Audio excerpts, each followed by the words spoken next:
Urdu animation story hub से जुड़े रहने के लिए सब्सक्राइब जरूर कीजिए और बेल आइकन को हिट करना मत भूलिएगा। एक जमाने का जिक्र है जब गर्मियां चल रही थीं।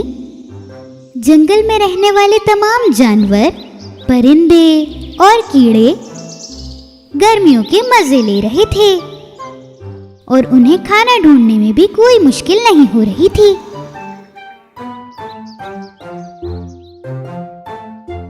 और ग्रास हॉपर के लिए ये एक आम दिन था।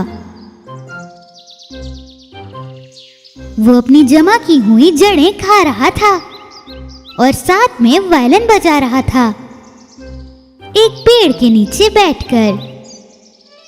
ला ला मैं गाना गा रहा हूँ अपने वालन के साथ और मेरी आवाज भी कितनी खूबसूरत है। ला ला ला ला ला। जब उसने इतना बेसुरा गाना खत्म किया, उसे एक आवाज आई। उसने गौर से सुना। ये जानने के लिए ये आवाज किसकी और कहां से आ रही है, वो पेड़ के ऊपर चढ़ गया और उसने देखा कि काफी दूर से कुछ चींटियां अपने रास्ते पर जा रही हैं। बड़ी मेहनत से वो चींटियां अपने लिए खाना लेकर जा रही थीं, जो कि उन्होंने बड़ी मुश्किलों से ढूंढा है। ग्रास हॉपर जल्दी से नीचे कूदा और वो बहुत हैरान हो गया क्योंकि उसने देखा कि चींटियां गायब हो चुकी हैं। ये चींटियां कहाँ गायब हो गईं? वो तो हमेशा काम करती रहती हैं। और उसी वक्त उसने देखा कि एक चींटी उसके पास आ रही है। वो चींटी अपने से भी बड़ा खाना लेकर जा रही थी।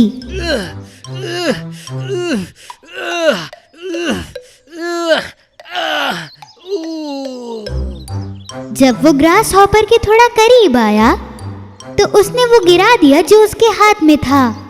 उसको थोड़े आराम की जरूरत थी। ग्रास हॉपर ने अपनी आंखें खोलकर उसे देखा।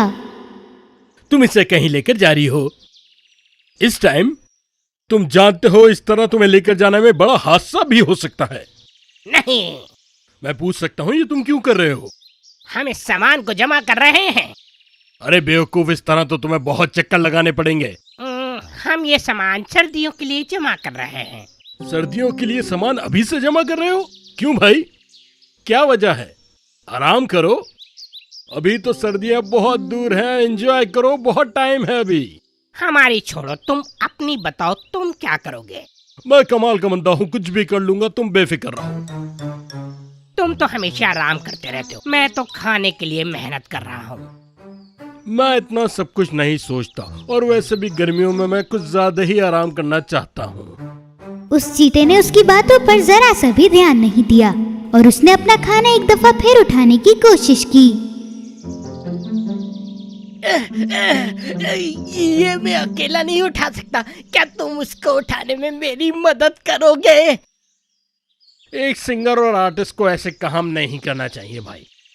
ग्रास हॉपर से ऐसा जवाब सुनने के बाद चीते ने ग्रास हॉपर को एक बहुत ही अजीब सा चेहरा बनाकर दिखाया और अपना खाना दोबारा उठाना शुरू कर दिया। चलो मैं तुम्हारी एक मदद कर ही देता हूँ। ग्रास हॉपर ने उसको उसका खाना उठा कर दिया और उसको उसकी कमर पर रखा। चीते ने उसको शुक्रिया कहा और वो अपने रास्ते चला गया। किस किस तरह के बेवकूफ लोग हैं। ग्रास हॉपर वापस पेड़ के नीचे आया। उसने थोड़ा सा खाना खाया और दोबारा गाना शुरू कर दिया। वाह वाह वाह, कितना प्यारा दिन है और मैं गाना गा रहा हूँ अपने वॉयलिन के साथ। मेरी आवाज तो देखो कितनी प्यारी है। और उसी वक्त एक गिलहरी अपने पेड़ से बाहर आई। चुप हो जाओ, बस कर दो, अपना गाना गाना बंद कर दो, मैं यहाँ सोने की कोशिश कर रही हूँ। अचानक से ग्रास हॉपर ने अपना गाना रोक दिया। उसने गिलहरी को देखा, अपना वायलिन उठाया और वहाँ से चला गया। इन जाहिलों को क्या पता एक आर्टिस्ट की क्या इज्जत होती है। जब तक गर्मियों के दिन रहे, वो चींटियां अपना खाना ढूंढती रहीं। दूसरी तरफ ग्रास हॉपर अपना खाना खाता रहा, गाता रहा घूमता रहा और खेलता रहा। आखिरकार सर्दियों के दिन आन पहुंचे। एक दिन जब चींटियां जागी तो उन्होंने बाहर की तरफ देखा और उन्होंने देखा कि सब कुछ बर्फ से ढक चुका है। सारी चींटियां जंगल में रहने वाले तमाम जानवरों के बारे में सोचने लगीं और वो बहुत भूखे भी थे। दूसरी तरफ ग्रास हॉपर, जो कि बर्फ से बहुत तंग आ चुका था क्योंकि उसने बहुत दिनों से खाना नहीं खाया था, वो कांप रहा था, अपनी सारी ताकत खो बैठा था और अब वायलिन भी नहीं बजा पा रहा था। अपनी सारी ताकत लगाकर वो बर्फ को हटा रहा था। अचानक उसको गर्मियों के दिन याद आ गए।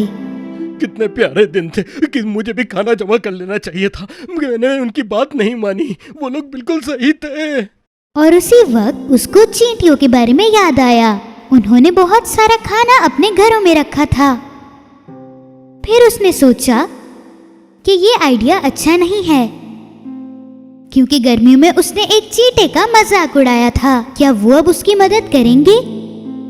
और अब ग्रास हॉपर को बहुत ज्यादा सर्दी लग रही थी। ये वक्त बहादुरी दिखाने का नहीं, मुझे कुछ करना होगा अपनी जिंदगी बचाने के लिए।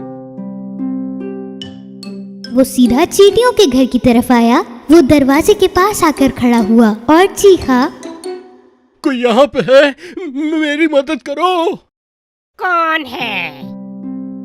अंदर से उसे एक आवाज आई।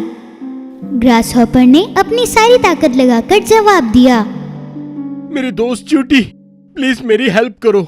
मैं हूँ ग्रास हॉपर, मुझे अंदर ले लो। और इस बार ये सब सुनने के बाद चींटियों की शहजादी वहाँ आई।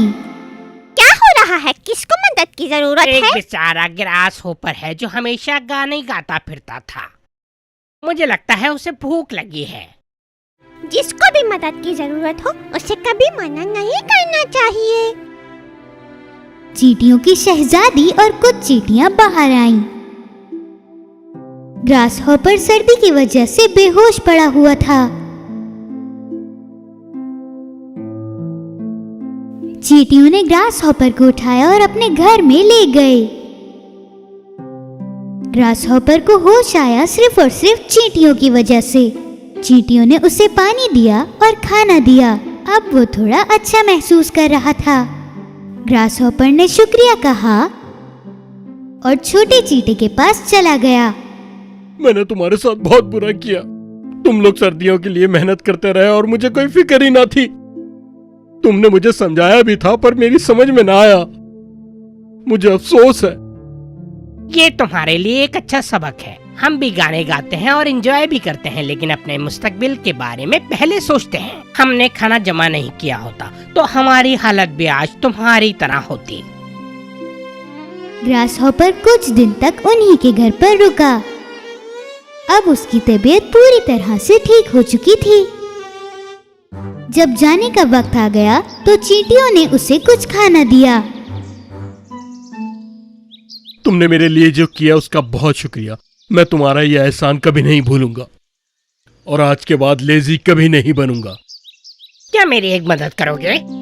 जरूर, बताओ मुझे तुम्हें क्या चाहिए। मेरे ख्याल से अब जब गर्मियाँ आए तो तुम्हें म्यूजिक की प्रॉपर क्लास लेनी होगी ताकि लोगों को तुम्हारा गाना अच्छा लगे।